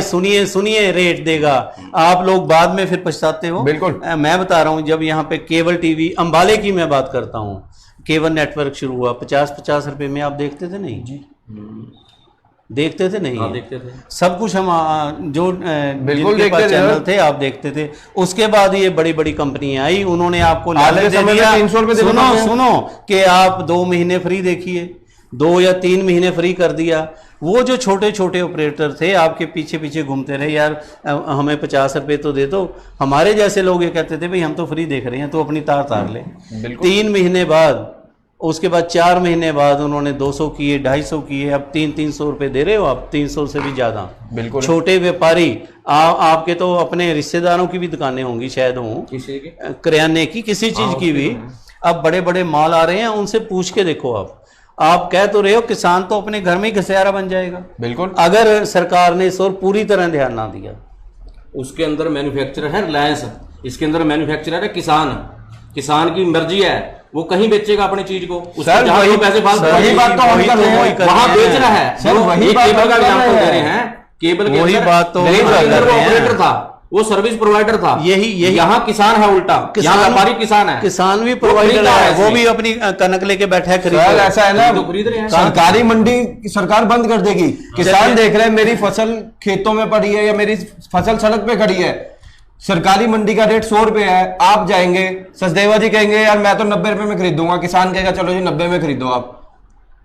चलिए, ये चीज की अगर बात मेरी की जा रही है फसल- अगर सर। मेरी फसल खेत में पड़ी है, एमएसपी 100 रुपए है जी। मेरे पास कोई आ गया बंदा, हाँ यार जी। तेरी फसल अच्छी है, मैं तो तेरे को 110 यहीं से उठाता हूँ, तेरी ट्राली की लोडिंग तो अनलोडिंग सर सारी बात बचेगी। वही है ना, मेरा उसका सामान फायदा हो गया कि नहीं? सर वो मेरा बात है, सामान उसको कहीं मंडी अगर में बिक ही नहीं बेचनी रहा, पड़ेगी। अगर मेरा सामान कहीं बिक ही नहीं रहा तो मैं 80 में भी दूंगा वही सामान। सब आएगा ना, एक सवाल अभी चीज ऐसा एक नहीं चीज हमारे एक व्यूअर्स बहुत बढ़िया क्वेश्चन दोनों से पूछ रहे हैं। वालिया जी, आज हरियाणा में मुख्यमंत्री खुद कुछ निर्णय नहीं ले रहे, कहाँ ये इशारा कर रहे हैं, जरा समझ लेना आप दोनों जी। वालिया जी, आज हरियाणा में मुख्यमंत्री खुद कुछ निर्णय नहीं ले रहे, उप मुख्यमंत्री और मंत्रिमंडल भी सब के सब सिर्फ केंद्र के इशारे पर ही बोल रहे हैं।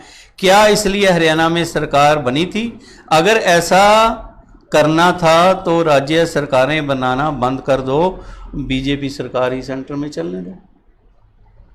Political issue, बिल्कुल political सही मुद्दा बात है ये। इन्होंने कही है। ये तो कुछ पॉलिटिकल तो- मुद्दा है ना। क्योंकि मैं आप तो भी नहीं- ये एक- तो कमेंट आप भी एक वोटर हो आप। मैं वोटर के नाते थोड़ी पूछा है इन्होंने कुछ। अब चलिए, निर्णय हाँ। कौन ले रहा है, मुख्यमंत्री देखिए, ले रहे हैं नहीं ले रहे, मैं नहीं कह सकता ना। ये तो उन्होंने इस चीज ये के बारे बात है। में बहुत अच्छी बात कही है कि जब फैसला ही प्रधानमंत्री को लेना है तो मुख्यमंत्री की हमें जरूरत क्या है, जब सब कुछ ही राष्ट्रपति के हाथ में है। हरियाणा के किसानों के लिए अगर हमें बात करनी है तो हरियाणा सरकार ही देखेगी। यह कोई केंद्र शासित प्रदेश नहीं है कि केंद्र का जो फैसला आएगा वही फैसला लिया जाएगा। मुख्यमंत्री, उप मुख्यमंत्री हरियाणा की सरकार जनता ने चुने हैं हरियाणा के लिए। प्रधानमंत्री को हरियाणा के लिए नहीं पूरे देश के लिए चुना गया है। तो हरियाणा सरकार फैसला ले, उसके बाद प्रधानमंत्री जी की केंद्र सरकार की मोहर लगवाई जाए, वो चीज ज्यादा अच्छी होगी, ना कि प्रधानमंत्री जी के हाथ की कठपुतली बनकर अपने प्रदेश को बेच देना। हमारे साथी लिख रहे हैं, वो दोनों से पूछ रहे हैं कि इनसे ये भी पूछ लो कि आज प्याज, आलू, टमाटर क्या भाव चला गया है। क्या भाव किसका किसका किसने पैदा किया? फिर वो आलू, प्याज, टमाटर किसने पैदा किया? किसान ने। यदि उसका भाव ऊपर गया है, किसान को नहीं मिल रहा ना, यही आना चाहता हूं मैं। लेकिन कौन खा रहा है? बिचौलिया ना, उसी को तो सरकार निकालना चाह रही है। बिचौलिया सीधा बिके उसका 100 रुपए। सर, अगर बिचौलिया की बात करें, 100 रुपए है। इसमें बिचौलिए ही तो आया। बिचौलिए हमारे आप वर्ग वालिया जी बिचौलिए ही हैं जो चलिए, 20 रुपए हमारे की चीज कई को 100 रुपए बेच रहे हैं बीच व्यूअर्स में। लिख रहे हैं उसी को सरकार निकालना चाह रही है। कि वालिया जी थोड़ा शहर के मुद्दों की तरफ आए। चलिए, हम शहर के मुद्दों की बात करते हैं कि हमारे साथ आम आदमी पार्टी के बैठे हैं। आप इलेक्शन भी लड़े हो आम आदमी पार्टी से। आपके हिसाब से जब आपने इलेक्शन लड़ा जी, आपने कुछ मुद्दे, कुछ सपने देखे होंगे जी। आपके वो मुद्दे आपको लगता है कुछ पूरे हुए अम्बाला शहर में? नहीं सर, सबसे पहला तो मेरा मुद्दा ये था कि अम्बाला शहर, मेरा जन्म अम्बाला शहर में ही हुआ है। बचपन से मैं अम्बाला शहर देखता हुआ आ रहा हूँ। यहाँ पर अगर आधा घंटा भी बारिश हो जाए जी तो बाढ़ के हालात बन जाते हैं। जी। सबसे पहला मेरा मेरी सोच यही थी, सबसे बड़ा मुद्दा मेरा यही था कि अंबाला में सबसे पहले पानी की निकासी की जाए। जी देखिए, जो सरकार आई है भारतीय जनता पार्टी, जी अपनी जेबें भरने के लिए सरकार ने सिर्फ बिल्कुल सही बनी हुई सड़कों को तोड़कर टाइलें लगा दी। या तुमने टाइलें लगाई है, कहने को तो साथ में नालियां भी बनाई है, लेकिन नालियां क्या है, किसी बड़े नाले से उनको जोड़ा गया। सबसे पहले उन नालियों को जोड़ना चाहिए था। उसके बाद मेरा मुद्दा दूसरा था, जो बिजली की बात अगर कर रहे हैं, अंबाला में, हरियाणा में बिजली बहुत महंगी है, दिल्ली में बिजली बहुत सस्ती है। तो हमारा विजन दिल्ली की सरकार को ही लेकर था। सबसे बड़ा सपना, देखिए मैं भी किसी बहुत अमीर घर से नहीं हूं, एक आम परिवार से हूं। बचपन में तंगियां मैंने भी बहुत देखी हैं, मेरे पेरेंट्स ने भी बहुत देखी हैं, मेरे भाई बहनों ने भी बहुत देखी हैं। सबसे ज़्यादा जरूरी है हमारे लिए स्वास्थ्य और शिक्षा। अगर स्कूल के बारे में बात की जाए, सरकारी स्कूल हरियाणा में, तो माइंड में आता है टूटी हुई बिल्डिंग, फटे हुए दरिया, सिर्फ उसी पे बच्चे बैठे हैं, टूटा फूटा ब्लैक बोर्ड। दिल्ली में सरकारी स्कूल देखोगे तो स्कूल में एसी लगा हुआ है, स्मार्ट क्लासेस हैं, न्यू बिल्डिंग्स हैं, स्कूल में स्विमिंग पूल तक है। अगर वहां ये चीज हो सकती है तो हरियाणा में क्यों नहीं हो सकती। अंबाला के लिए मेरा विजन सबसे बड़ा यही था, शिक्षा, जिससे हर गरीब से गरीब बच्चे को भी शिक्षा मिले, ताकि वो बड़ा होकर तरक्की कर सके, अपने परिवार की तरक्की कर सके। दूसरी चीज स्वास्थ्य। हर घर में देखिए बुजुर्ग लोग होते हैं, बुजुर्ग लोगों का स्वास्थ्य कभी भी खराब हो सकता है। ये कोरोना महामारी चल रही है, इसमें सभी के साथ प्रॉब्लम आ रही है। दिल्ली में एक टेस्ट से लेकर के सीटी स्कैन, अल्ट्रासाउंड, एक्सरे सब कुछ फ्री है सरकारी अस्पतालों में, तो यहां क्यों नहीं हो सकता। सबसे बड़ा विजन यही था, लेकिन मुझे नहीं लगता कि बीजेपी सरकार या कांग्रेस सरकार, कोई भी सरकार अंबाला में ये चीज कर पाएगी। तो इसीलिए सिर्फ जनता से अपील यही करूंगा कि जनता साथ दे।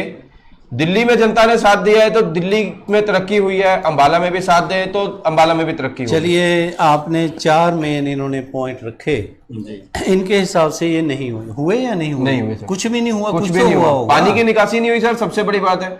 अब मैं सेक्टर 9 में रहता हूं। अब बिजली तो नहीं, सर बिजली के रेटों के बारे में बात कर रहा हूँ ना, रेट के बारे में, बिजली के तो रेट के बारे में। एजुकेशन आपको क्या, एजुकेशन सिस्टम सर यहाँ का गवर्नमेंट का जो होना चाहिए वो नहीं है, और जो हेल्थ सिस्टम भी गवर्नमेंट का होना चाहिए वो नहीं है।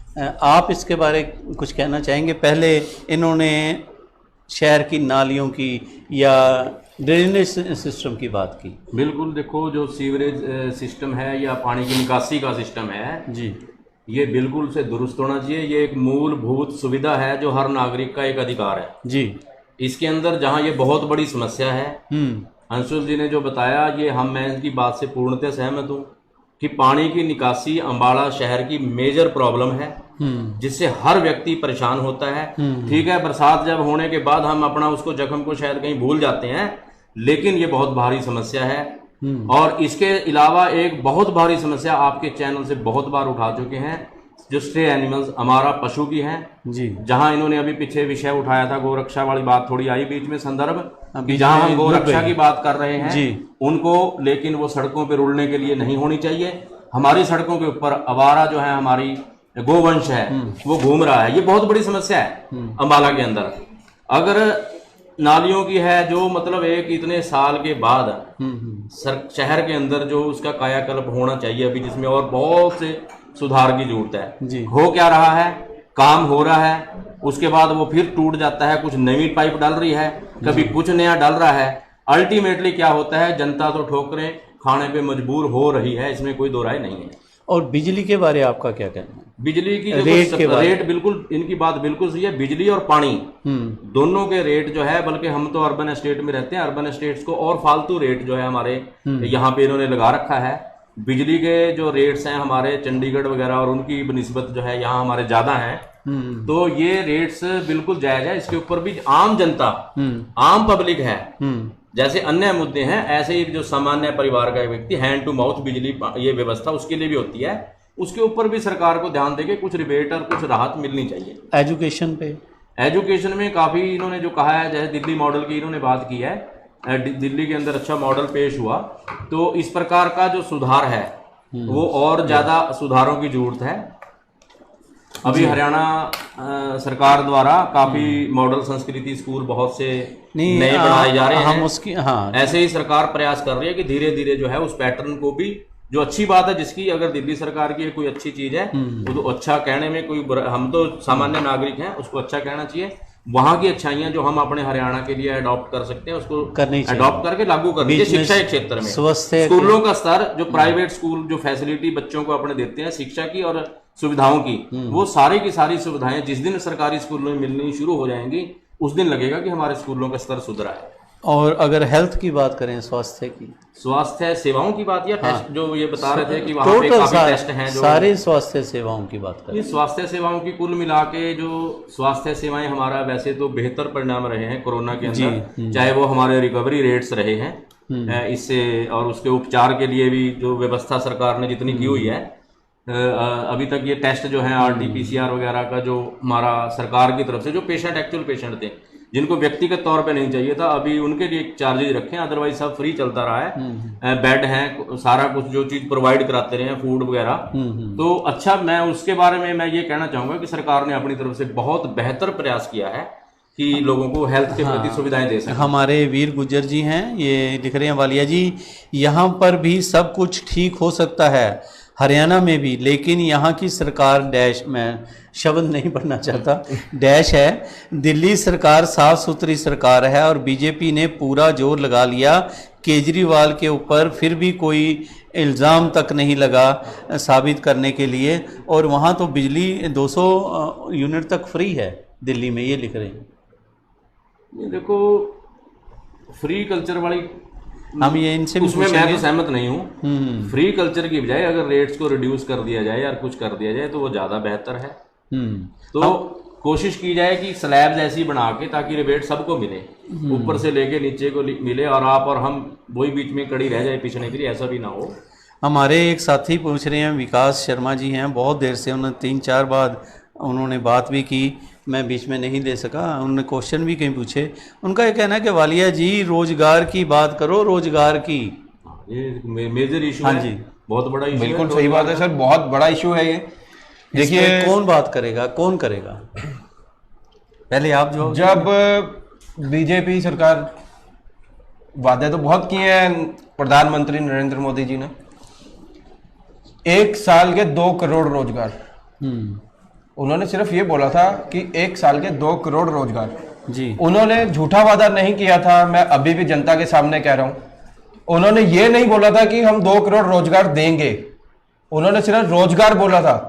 वो ले तो रहे हैं रोजगार, रोजगार छीन रहे हैं ना, तो झूठा वादा कैसे हो गया? वादा तो उन्होंने अपना पूरा किया। चलिए, ये तो पब्लिक है, सब जानती है कितने रोजगार, लेकिन रोजगार होना चाहिए, रोजगार होना जरूरी है, खत्म होनी चाहिए। देखिए, हमारे एक साथी लिख रहे हैं, चलिए फिर, हाँ, क्या कहना, जहां से हम लोगों ने बात शुरू की थी हाथरस के बारे में, बेटी मनीषा के बारे में जो बात शुरू हुई थी, वो सबसे बड़ा कारण है बेरोजगारी का ही, क्योंकि बेरोजगारी होने की वजह से युवाओं में नशा बढ़ रहा है।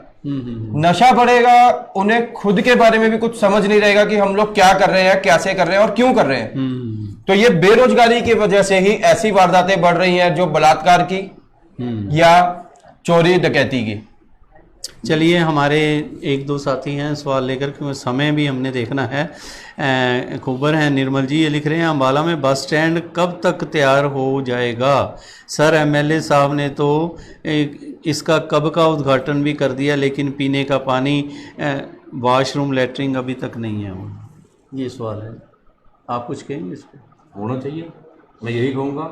बस स्टैंड है, मूलभूत सुविधाओं में आता है, वहाँ पे अच्छा पानी, स्वच्छ पानी मिलना, शौचालय की व्यवस्था होना, बस स्टैंड पे इस चीज़ की व्यवस्था बिल्कुल सुचारू ढंग से होनी चाहिए। आम समय हर व्यक्ति, अधिकतर लोग अपने वाहनों से जाते हैं, लेकिन एक गांव का एक मजदूर, किसान और दूसरे वर्ग के लोग, जो सामान्य वर्ग के लोग हैं, वो बसों में सफ़र करते हैं, और उनको यदि ये सुविधा ना मिले तो ये गलत है।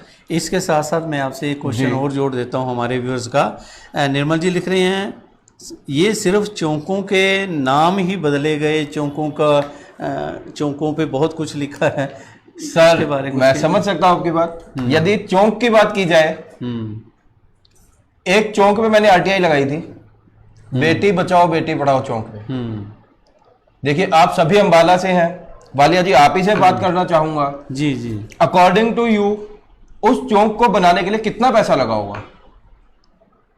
चलो मैं तो एक सचदेवा जी से बात करूंगा। सचदेवा जी भी अंबाला के हैं। सचदेवा जी आप कितना पैसा बता सकते हैं, कितना लगा होगा? नहीं, पीछे इसके बारे में हमारे एक चैनल बालिया जी के भाई ने एक ने अपने, क्योंकि भाई इसलिए कह रहा हूँ मैं क्योंकि इनकी साइड से हैं वो, वेब चैनल चलाते हैं, उन्होंने हर चौकों का दिखाया था। अब उसके ऊपर पता नहीं उसके बाद क्या हुआ सर। उस चौक पे चल रहा था, लेकिन आप उसका आप हुआ क्या है ये नहीं पता। उस चौक का खर्चा आरटीआई में बताया गया 40,94,000 रुपए सिर्फ बनाने का। चौक का? जी सर जी। उसका उद्घाटन टीवी एक्ट्रेस अमीषा पटेल आई थी उद्घाटन करने के लिए। सबसे पहले तो एक बात कहूंगा कि क्या पूरे हरियाणा में कोई ऐसी प्रतिभाशाली बेटी नहीं थी जो बेटी के नाम पे बने चौक का उद्घाटन करने आ सके? अशीमा अमीषा पटेल। उसके मालूम है आपको? आप मेरे से पूछ रहे थे, मैं ही पूछ लूं जी। उसने कितने पैसे लिए ये पता है आपको? सर मैं वही चीज मैं पूछ रहा हूँ। आरटीआई में उस चीज का भी मुझे बताया, मेरे पास आया है। इनॉग्रेशन का भी खर्चा उसमें पूछा गया है मेरी तरफ से, और उसमें टोटल इनॉग्रेशन का खर्चा 5,093 रुपए बताया गया है। जी। तो 5,000 रुपए में तो शायद फूल मालाएं भी नहीं पूरी आई होंगी जी, अगर इस बारे में बात की जाए। चलिए, पूरा इनॉग्रेशन का खर्चा सिर्फ 5,000। इस मुद्दे पे मैंने अपने चैनल के, आपके चैनल, आप सभी का चैनल है, जो भी ये देख रहे हैं उनका चैनल है, हमने कई बार रिक्वेस्ट भी की, हमने कई बार बात भी की कि अगर कोई अपनी बात रखना चाहे, भाजपा के कई नेता आए भी, लेकिन वो भी कई बार अपने हिसाब से बात करते हैं सभी। चलिए, ये तो समय का चक्कर है, अपने हिसाब से घूमता है, अपने हिसाब से चलता है। इतने चौक हैं, कोई 40 लाख में बना, एक चौक तो 65 लाख से भी ऊपर बना हुआ है अम्बाले का शहर। बिल्कुल है सर। और उस चौक का शेर तो अपने जंगल में वापस भी भाग चुका है बहुत बार, जिस चौक की सर बात कर रहे हैं। चलिए, खैर सचदेवा जी आपका शहर है, मेरा शहर है। आपके मोहल्ले में मीडिया जो हमने आपका दिखाया था, स्तंभ है, आपकी आंखें 8 होनी चाहिए हर जगह। 8 और 9 सेक्टर में तो हमने बरसातों में ये हो गया था, हमारे यहाँ चौक कोई नहीं बना, किश्ती चलने सेक्टर में चौक कोई नहीं बना सर। किश्ती देखिए मैं भी सेक्टर 9 में रहता हूँ। सेक्टर 9 में रहने का सबसे बड़ा फायदा मुझे आज की डेट में एक मिल रहा है जी, कि मुझे सी साइड देखने के लिए किसी समुंदर के पास नहीं जाना पड़ता जी। बस 2 घंटे की बारिश चाहिए, घर के बाहर ही सी साइड देखो। आप चेयरमैन हो, कुछ बता चुका हूँ मैं, इसकी आवाज उठा चुका हूँ आपके चैनल के माध्यम से, बार उठा शायद 9 सेक्टर या 8 सेक्टर में ही आ गए। मेरे पास सैकड़ों कटिंग पड़ी है अखबारों की, आपके चैनल की कई डिबेट्स हैं मेरी। बिल्कुल, इस मुद्दे पे मेरे को बेबाकी से कहने में जो समस्या है सेक्टर वासियों की, उसको मेरे को कहने से कोई परहेज नहीं है। एक और बड़ी समस्या है अमूमन, क्योंकि 8 सेक्टर पास ही है, निकलते आते जाते लोग रुक के कंप्लेंट टाइप कर जाते हैं, या रिटर्न में भी पड़ी हैं बहुत सी एप्लीकेशन। मैं कहा यार ये एमएलए साहब को दो या डीसी साहब को दो, वो या पार्थव गुप्ता जी को दो। उसमें मेन समस्याएं हैं आपकी 9 सेक्टर की, ज़्यादा गौवंश की बहुत समस्या है सारे शहर की है। इस तरह की अकेले 9 सेक्टर की नहीं है, वो सारे शहर की समस्या है। वो आप इनको के पास चले जाओ, आप वाला क्लब के सामने चले जाओ, पूरी गौशाला बनी पड़ी है। आप शहर के किसी कोने में चले जाओ, अभी मैं रतनगढ़ से देखिए निकला हूं तो वहां पे अगर इसके बारे में भी बात करें, गौवंश के बारे में भी, तो गाय माता जो हिंदुओं में माँ का दर्जा दिया गया जी, गाय माता की याद भारतीय जनता पार्टी को सिर्फ चुनाव के समय आती है कि गाय माता है। सिर्फ गाय के नाम पे वोट दे दो, लेकिन गाय को सड़क से ना हटाया जाओ। सड़क से हटा नहीं रहे हैं, इस वजह से बहुत एक्सीडेंट हो रहे हैं, जिससे देखिए आम जनता को भी नुकसान होता है और गाय को तो चोट लगती है जो लगती है। तो सरकार से अपील है कि गाय माता का इस्तेमाल सिर्फ वोट के लिए मत कीजिए, सिर्फ वोट मांगने के लिए गाय को अपनी माँ मत बनाइए। हम भी हिंदू हैं, गाय को अपनी माँ कहते हैं, तो हम चाहते हैं कि गाय गौशाला में भेजी जाए। चलिए, ये तो बार बार हमने कई बार मुद्दे उठाए और आज आप लोग भी इस मुद्दे पे बात कर रहे हो। प्रशासन सब देखता है, सब जानता है। पार्थव गुप्ता जी वैसे तो कहते हैं बहुत काम कर रहे हैं, आम पब्लिक से वो अपने हिसाब से ही मिलते हैं, जो कमिश्नर हैं नगर परिषद के जी। चलिए, अम्बाला के विधायक भी अपने हिसाब से काम कर रहे हैं, लगे हुए हैं। डीसी साहब भी सारा देखते हैं, अम्बाला की सीआईडी भी सारा कुछ देख रही है, कहाँ क्या हो रहा है। चलो, कितना काम हुआ ये तो अम्बाला के लोग बताएंगे, इलेक्शनों में सब पता लग जाता है। पब्लिक है बाबू, सब जानती है ये। और एक मुद्दा जो थोड़ा बीच में शायद बात रह गई थी हमारी, हम चौकों की बात कर रहे थे कि ये चौक हमारे रीना सिंगला है, उन्होंने एक ये प्राइम मिनिस्टर तक मुद्दा उठाया था, वो लेटर हमें भी उन्होंने दिखाया था, यहाँ स्टूडियो में आई थी वो, कि जो चौक की आपने बात की जिस पे 45 लाख रुपए आप बता रहे हो लगा, बेटी पढ़ाओ 41 लाख कितना 40,94,000 40,94,000 के करीब 41 हो गया जी, कि लगभग वो पैसा लगा। उन्होंने बहुत अहम मुद्दा उठाया था कि उस चौक पे जो बेटी की किताब है वो पाँव में रखी हुई है जी। उसके बाद हमने देखा भी, दिखाया भी, बड़ा मुद्दा चला कि भाई इसको थोड़ा चेंज किया जाए, थोड़ा किया जाए, क्योंकि बच्चे के पाँव में किताब रखना क्योंकि गलत माना जाता है, गलत है या नहीं है आप ही बताएंगे दोनों, मैं इस पे कोई टिप्पणी नहीं करूँगा। तो ये हमारे विधायक साहब पे भी बात पहुंची, हमारे एमपी साहब पे भी पहुंची, डीसी साहब पे भी पहुंची। जब मोदी साहब को उन्होंने बात की तो अभी तक वो ठीक नहीं हुआ। लोगों का इस ओर भी रोष है कि कम से कम उस बेटी बचाओ बेटी पढ़ाओ चौक को थोड़ा ठीक किया जाए, ऐसा हमारा भी कहना है कि इस ओर ध्यान देना चाहिए। और ये थी हमारी आज की वार्ता बातचीत जो हमने सारी रखी। अब सिर्फ लास्ट में आधा मिनट में जी आप क्या कहना चाहेंगे जो सारी हमारी आज की किसान से लेके यहाँ तक की बातचीत हुई? देखिए, अंत में किसानों के लिए इतना ही कहना चाहूँगा कि इस समय सरकार जो कर रही है किसानों के लिए वो गलत है। यदि सरकार कहती है कि हम ठीक कर रहे हैं तो सिर्फ किसानों से मिल के उन्हें समझाइए ना कि कहाँ किसानों का फ़ायदा है। यदि मैं भी एक बिजनेसमैन हूँ, मेरा कहीं फ़ायदा होगा, मुझे सामने वाला बताएगा कि यहाँ तेरा फ़ायदा है, तो मैं उस चीज़ को समझूंगा। तो ऐसी सरकार किसानों से मिलकर उन्हें उनका हित समझाए ताकि किसान जो हमारा अन्नदाता है वो सड़क से उठकर अपनी फसल बेचे और अपने बच्चों को भी खुशहाली दे। धन्यवाद। बहुत बढ़िया। आप अंत में कंक्लूड क्या करेंगे? मैं अंत में वालिया जी ये कहना चाहूँगा कि आज का जो ये दिन है 2 अक्टूबर का दिन है, गांधी जयंती और श्री लाल बहादुर शास्त्री जी की जयंती के इस अवसर पर जिस प्रकार राष्ट्रपिता महात्मा गांधी जी ने अहिंसा का संदेश दिया, समरसता का संदेश दिया, इसी प्रकार मैं ये कहना चाहूँगा कि आज का ये 2 अक्टूबर का दिन केवल हमने पुष्प समर्पित करके उनके चरणों में श्रद्धांजलि अर्पित करके इसको मनाने से इसका भाव नहीं निकल पाएगा, जब तक कि हम उनके दिखाए गए मार्ग पर चलकर आपसी भाईचारे की भावना, सामाजिक समरसता की भावना, सौहार्द की भावना के साथ इस राष्ट्र को आगे ले जाने का काम करने का संकल्प लें। और इसके साथ ही लाल बहादुर शास्त्री जी की जयंती और उनको नमन करना, उनको सच्ची श्रद्धांजलि यही हो सकती है कि जैसे उनका नारा था कि जय जवान जय किसान, इस प्रकार से हमारे और किसान और सरकार के बीच में यदि कहीं पे कोई किसी प्रकार की सामंजस्य की कहीं कमी है, अंडरस्टैंडिंग की कमी है, उसको दूर करके किसान का जो खून पसीने का जो उसका सोना उगाया हुआ है ज़मीन पे, वो सरकार उसको उचित मूल्य जो जैसा वो चाह रहे हैं उसके अनुसार देकर आज जय जवान जय किसान का नारा और अहिंसा परमो धर्म और सामाजिक समरसता का ये दिन, ये तभी इसका जो है वास्तविकता जो हो पाएगी यदि हम इस प्रकार का संकल्प आज के दिन लेंगे। शुक्रिया, बहुत बहुत मेहरबानी प्रदुमन जी। मैं अपने व्यूअर्स से एक बात और चलते चलते कहना चाहूँगा कि बहुत जल्द हम एक डिबेट रखने जा रहे हैं, हम आपको उसका समय और टाइम बताएंगे।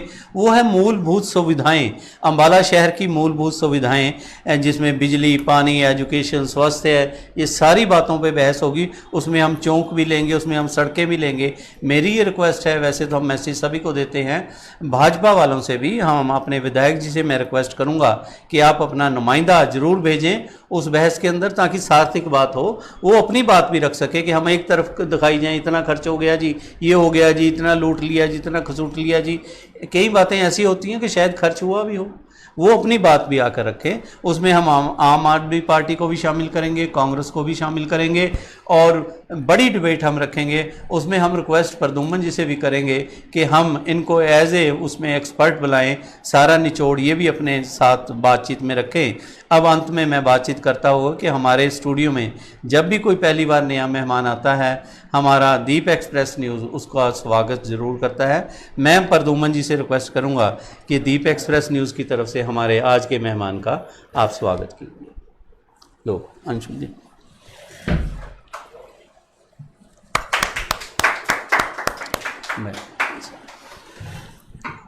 शुक्रिया प्रद्युम्न जी, शुक्रिया अंशुल जी। आज की बातचीत आपको हमारी बहस ये सार्थक रूप में हमने करने की कोशिश की। मेरे अपने विचार थे, इनके अपने विचार थे, इनके अपने विचार थे।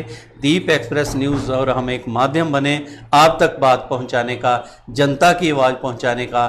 डेमोक्रेसी का यही बात होती है कि सब अपने दिल की बात, अपने मन की बात, अपने दिमाग की बात, तीनों बातें जब ज़ुबान से निकलती हैं एक सच्चाई निकलती है। वो आप तक हम आज लाने की हमने कोशिश की। मैं तजिंदर वालिया अंशुल जी और प्रद्युम्न जी के साथ आपसे इजाज़त लेता हूँ।